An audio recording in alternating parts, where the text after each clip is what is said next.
Une ville, c'est une véritable fourmilière. L'action n'arrête jamais et son déroulement est constant. À Lévis, c'est 1600 employés qui travaillent dans l'ombre afin d'offrir aux citoyens un service d'exception.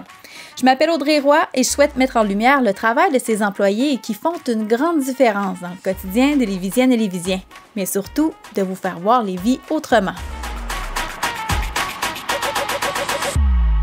Aujourd'hui, on plonge dans un sujet qui fait des vagues, les cours de natation et l'offre de bains libres. Parce que les citoyens demandent souvent pourquoi est-ce si difficile d'obtenir une place pour un cours de natation. La réponse n'est pas aussi simple qu'on pourrait le croire. L'offre aquatique est un véritable casse-tête à gérer avec des installations limitées et un besoin important de personnel qualifié. Pour mieux comprendre cette réalité, nous discuterons avec Samuel Fortin, coordonnateur à la vie communautaire pour le volet aquatique, afin d'en apprendre davantage sur le volet aquatique à la Ville de Lévis.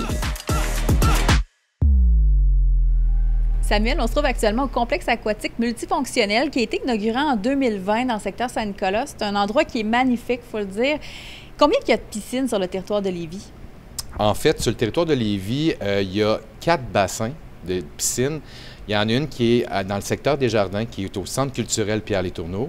Il y en a une autre qui est plus dans l'est, qu'on retrouve, qui s'appelle l'Aquarena, qu'on retrouve plutôt à Charny. Et il y a évidemment le nouveau centre aquatique, là, ici, qu'on retrouve dans le secteur ouest, où on retrouve 2 bassins, soit le bassin récréatif et le bassin sportif. Et s'ajoute à ça, évidemment, là, on parle de bassins en période annuelle, mais durant l'été, on est aussi en opération avec 10 piscines extérieures qui sont ouvertes là, pour la saison estivale. Et la Ville a une offre de services qui est diversifiée. Il y a plusieurs types de bains qui sont offerts. Ah, tout à fait, Audrey. En fait, il y a beaucoup de bains qu'on offre au public, en fait, à la clientèle.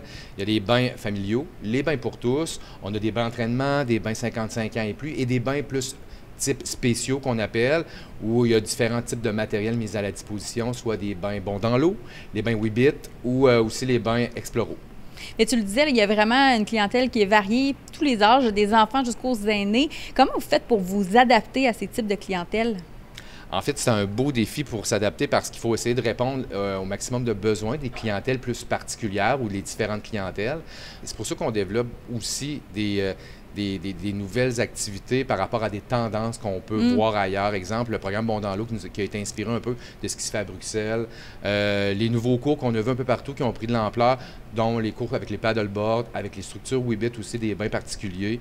Bref, il faut essayer vraiment de se renouveler et il faut essayer aussi d'aller toucher le maximum de clientèle possible, que ce soit des nouveaux arrivants, des choses comme ça, pour développer, exemple, des bains bons dans l'eau, pour donner des notions de base. Fait qu'on essaie d'aller explorer toutes les avenues possibles pour développer les habiletés aquatiques.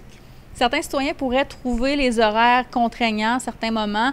Il y a une raison pourquoi c'est pas ouvert 24 heures sur 24, 7 jours sur 7. Là. Il y a quand même des choses à respecter. C'est sûr que tout le monde voudrait en fait avoir la plage horaire du samedi matin ou de tous les soirs de semaine à partir de 17 heures, mais c'est pas possible. Il y a beaucoup de facteurs qu'on doit considérer quand on établit une programmation. En fait, il y a l'âge, oui, évidemment, mais il y a aussi, outre ça, des partages de bassins qu'on a ici, entre autres entre les cours, entre les bains, entre les clubs de nage, les disciplines aquatiques. Il y a beaucoup de choses qu'on doit considérer aussi, dont notamment l'entretien de ces bassins-là. Faut arrêter, en fait, on ne peut pas mettre d'activité pendant que les ouvriers sont en train de faire du nettoyage de pourtour de bassin ou des choses comme ça. Bref, puis aussi, l'âge de nos employés, c'est des jeunes qui sont à l'école, ils ont 15-16 ans, donc ils ne sont pas nécessairement disponibles de jour, pas toujours les soirs de semaine non plus. Donc, tout ça pour dire qu'il y a beaucoup de facteurs à considérer dans ces éléments-là. La Ville, on le sait, offre des cours de natation et les places ne sont pas illimitées. Pour quelle raison c'est assez difficile d'obtenir une place dans un cours de natation? En fait, les places ne sont pas illimitées parce qu'on est régi aussi par un fournisseur qui est la Société de sauvetage qui établit aussi des ratios dans chacun des cours de natation. Donc, évidemment, ce qui fait bien du sens aussi quand on pense à ça parce qu'on veut quand même des cours de qualité, on veut des cours sécuritaires et on veut que les enfants progressent dans leurs cours de natation. Donc, il y a des ratios à respecter qui nous permettent de mettre nos balises et c'est pour ça que c'est pas possible d'avoir des cours illimités. Et aussi, comme je l'expliquais plus tôt, il y a un partage de bassins qui se fait. Si on commence à mettre plein de cours en même temps dans un même bassin, ce qui va arriver, c'est qu'on ne s'entendra plus, l'enjeu de sécurité, il n'y en aura plus. Bref, il y a beaucoup de choses à considérer. Aussi, ce qu'il faut savoir, c'est que nos jeunes, ils ont quand même 15-16 ans. Fait que, tu sais, il faut prendre en compte ces éléments-là quand ils offrent des cours de natation. Eux autres aussi, comme je l'ai dit plus tôt, ne peuvent pas être toujours là, sur place. Et on ne veut pas les surcharger d'enfants non plus. Ils sont jeunes. Fait que c'est important d'avoir quand même des ratios d'établis. Mais, tu sais, il y a quand même... On regarde une belle évolution dans nos inscriptions, soit dit en passant à la ville. On regarde en 2023, on avait quand même 5 900 inscriptions et en 2024, on est allé toucher le 6 500. C'est pour dire qu'on développe, on évolue, de plus en plus il y a des places. Donc, je pense que 2025, ça va être encore une plus belle année en termes de places disponibles. Bien, justement, on a beaucoup entendu parler de pénurie de moniteurs et de sauveteurs dans nos piscines. Est-ce que la situation semble s'améliorer avec la formation là, qui est offerte? Oui, bien c'est ça la bonne nouvelle en fait. Le MEC en fait a mis en place un programme de gratuité de formation pour éviter justement, pour aider en fait toutes les installations aquatiques versus la pénurie de personnel.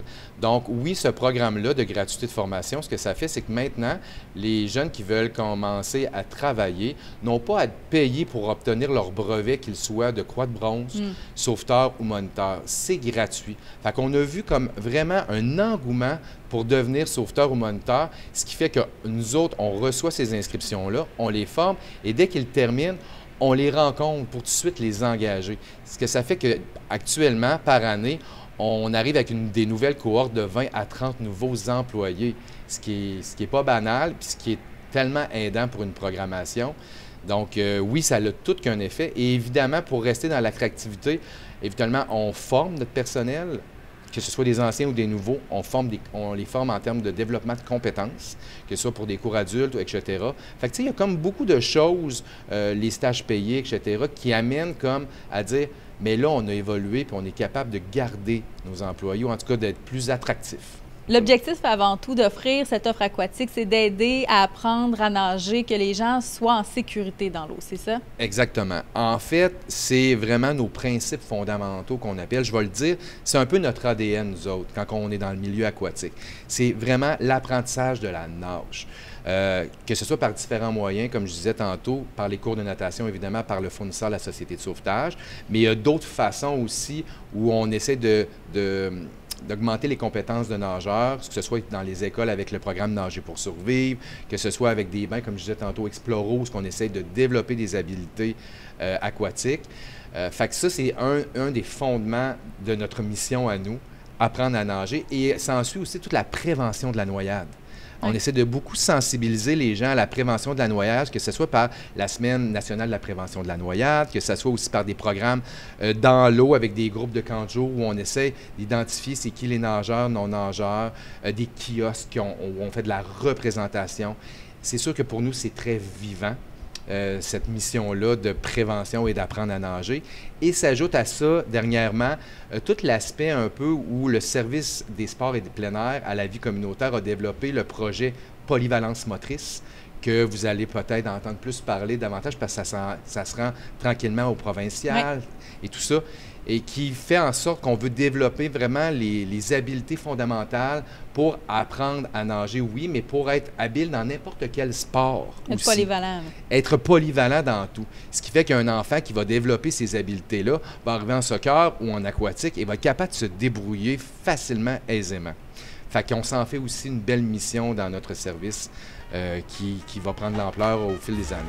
Merci beaucoup, Samuel, à toi et surtout à toute ton équipe. Merci infiniment.